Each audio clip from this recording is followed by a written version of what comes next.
She told me we were meeting a friend. Her tone was casual, too casual.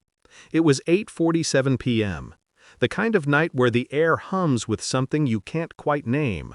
I watched her in the mirror as she applied her lipstick, crimson, the color she wears when she wants to be seen, not loved. When I asked who this friend was, she smiled faintly. "You'll see," she said. At the bar, everything was staged too perfectly. The lighting, the angle she chose, the way she faced the door. I should have known. Then he walked in. Her ex, the one she swore she'd never speak to again. My pulse slowed, not quickened. That's how I knew I was done pretending. They greeted each other like actors revisiting a forgotten script. She looked at me, waiting, testing. I said nothing. He chuckled, ordered whiskey. She leaned closer to him, voice light, eyes heavy with calculation. Then she began. Every word aimed like a blade disguised as laughter. "He's sensitive," she said. "Too logical. He doesn't feel things the way real men do." He laughed again. I smiled, and I understood. This wasn't a coincidence. It was an experiment. She wanted to see if I'd break. The night unraveled in small humiliations.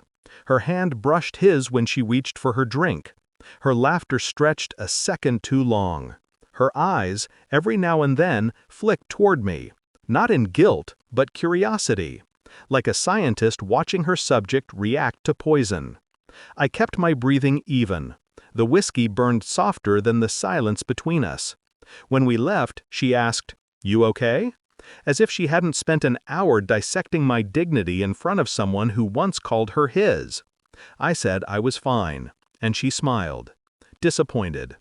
That night, when she slept beside me, I watched her chest rise and fall. Each breath a quiet lie. Her phone buzzed once, late. The same name I saw at the bar flashed again. Ethan. No message preview, just the name, and that was enough. I could have confronted her then. Instead, I turned off the phone screen, placed it gently on the nightstand, and closed my eyes. If she wanted to test me, I'd give her results. I became quiet, precise. While she laughed with her friends on speakerphone, I took note of tone changes, pauses, slips. I memorized the time she showered longer, the perfume that wasn't hers, the new habit of locking her phone face down. I waited, observed, collected. A week later, I checked the bar's security feed. She forgot I know the manager. She wasn't meeting Ethan for the first time that night. They'd been there twice before, alone. The camera caught something small, his hand grazing her thigh, her not moving it away. And in her expression, satisfaction. That was the confirmation I needed, but I wanted more. The truth, in writing. So I created a new email, anonymous. I told Ethan she was testing him too. I told him I knew about their meetings, the messages, the hotel 3 blocks from her office. He replied within hours. Denial, then confession, then panic. He didn't know she was married. She told him she was separated. I almost laughed. That night, she came home late, said there was traffic. I kissed her cheek, said nothing, and watched her wash her hands twice. Always a tell. Inside, something quiet and irreversible shifted. Not anger, not grief. Just a decision forming itself in silence. The truth came in a folder. Printed screenshots. Hotel receipts. Messages. I didn't rush through them. I read every word like scripture. She had been careful, creating private chat threads, deleting photos. But she missed one, a message she sent him the night before the bar meeting. If he stays calm, it'll prove he doesn't care. Proof enough. The next morning, she found the folder on the table beside her coffee cup. She didn't scream. She froze, like a photograph suddenly aware of being observed.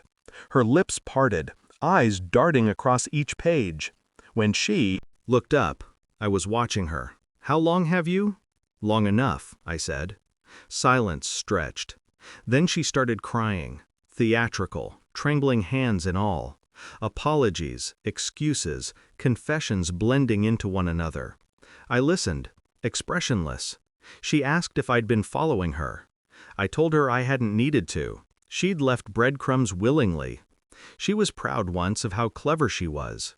Now that same cleverness strangled her. I watched realization crawl over her face. She hadn't just been caught, she'd been studied. That evening she suggested we talk. I agreed. We met at the same bar, same table, same lighting. She came first, waiting nervously. When I arrived, I placed her wedding ring on the table and ordered her favorite drink. She whispered, "What do you want from me?" "Nothing," I said. "You already gave me everything." Her confusion was genuine this time, so I handed her my phone. On the screen, our conversation, recorded. The night at the bar. Every word she said, every laugh he gave. She realized I'd known, from the start, that I had let her perform, let her play her game, let her believe I was losing. "You used me," she whispered. I leaned back. "No," I said, "you tested me. I just graded your exam." Her breath stuttered, the color drained from her face, and for the first time she didn't know what to say. I stood up, left a few bills on the table, and walked out. Behind me, I heard the faint sound of glass breaking.